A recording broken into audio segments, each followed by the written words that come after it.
Now, Mike, welcome back to the show. It's good to be here. Whoops, I turned the wrong microphone on. There we go. Try that again. That's good to be here. Oh, God, I love that voice. I just need you to say my name every once in a while. All right, listen, we're coming to the end of this thing. There were a couple of forums earlier in the week, and I think there's one either today or tomorrow still at Point Place. One last one, it looks like. We got a forum at Point Place tonight, and then we also have another one in the morning at 7:30. All right, terrific. So we've got a couple more opportunities to hear what you folks have to say.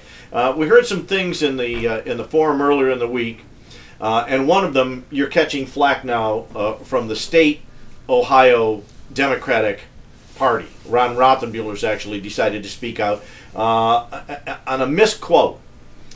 Is apparently what it sounds like, because the original quote about Democrats and Republicans makes it sound like you understand that in the outlying areas, the Republicans are in Sylvania and Rossford and Maumee, and they're helping to create the jobs. And here in town, we're the guys that are doing the work. Right.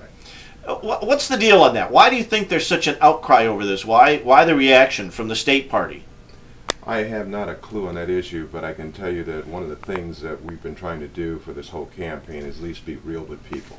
If you want to be able to solve a problem, you got to be able to talk to people, and you got to be able to understand, okay, where do the disconnects lie, and how do we reconnect those disconnects? And that's what this has all been about. That's the only reason I came back from my state farm marshal's job to come back here and work, is because we need to reconnect. I find, and what they're trying to do, I think, is they make it seem as though, you know, to be a laborer is a bad thing. Now, we just celebrated Labor Day a couple days ago, where we respect the abilities and the high quality of work that we put out in this area. I myself personally have been a laborer all my life. Okay, I've always worked for somebody. I've never had my own job. And my parents and all those others through that have worked for people. So I'm very proud of my background. And so somehow they're trying to pigeonhole this as something that is really a bad thing. And all I'm saying is that when we're talking about saving jobs, bringing jobs back here, that means somebody's going to be working for somebody. And so what we have to do is be able to reconnect those people out there that want to work, those people who are laborers who want to work and be able to take care of their families, to the people who create jobs. And in this area, just in Northwest Ohio, a large portion of them at times appear to me to be Republicans. Well, and I think you're right, and the Democrats use it for their own purposes, you know, when they want to talk about fat cats and companies moving overseas and gross profits, then it's always Republicans who are doing those things. It's never Democrat businessmen who are fat cats and things like that. So when it serves their own purposes, they do that. But I don't want to dwell on that, because it's one of those little, oh, look over here. Don't pay attention to the message Mike Bell has. Look over here and see what we're saying. What is the message that you have? I thought you did a great analogy of it in one of the forums the other day about the Titanic. It is actually just like the Titanic.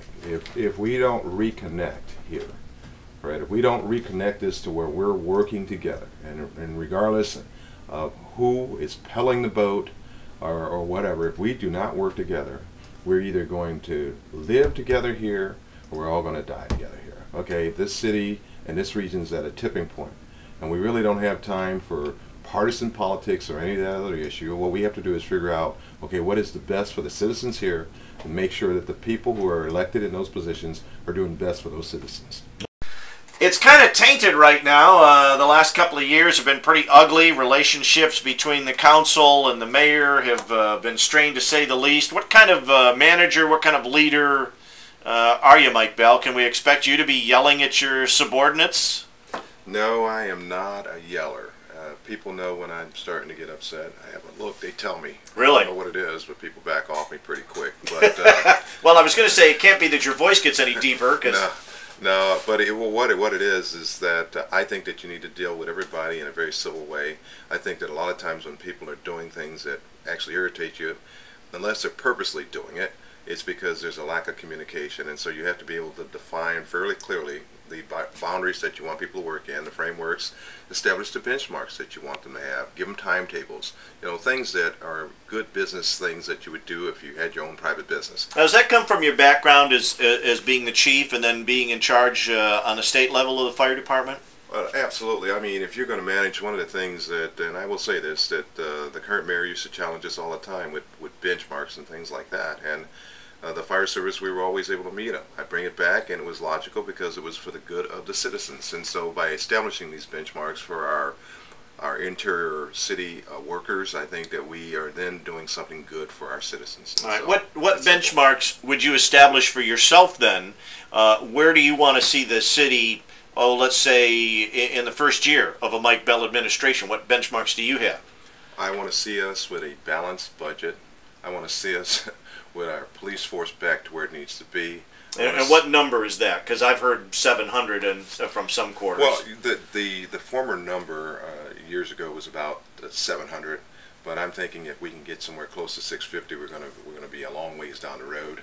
And if we can continue to move that right up to about the 700 mark, we'll be back to where we need to be from the standpoint of safety. Mm-hmm. The fire department, we have that 103 that's in there, and that has worked for years. And that's the part, if we hire a class, a lot of the overtime goes away, okay? And so the firefighters are getting a bad rap for that because they're not the ones that hire the classes. Right, so is another benchmark having a new class of both police and firefighters? If you don't do that, the overtime just keeps going up, and then we still have the safety concerns that the citizens require, or, you know, that they're concerned about. Then we need to be able to make sure that, for one thing, that we stabilize this refuse issue. I mean, the idea that that also needs to be benchmarked. If we need to compare ourselves to what private industry is doing and make sure that we're at least meeting that or beating it, and make it to where it's fairly a competitive mode to where people can prove that they're the best of the best. And so we'd look at that issue. We'd go internally and we'd look at some of the services that maybe hinder businesses from the standpoint of our permits, our inspection fees, and we'd make sure that we could get that in the same room somewhere where it's a one-stop shop, a truly one-stop shop. It can be done. People said, well, they've talked about it for 20 years. Well, we have. I heard that when we first went to Strong Mayor. Everybody said, we need a one-stop shop to make it easier for businesses so that they can come down and get all their permits at one time. Hasn't happened. Well, I'm a person that has worked on the interior, and I can make it happen. And we actually did our portion as a fire service in actually putting one of our inspectors with the building inspectors to make it easier for the contractors.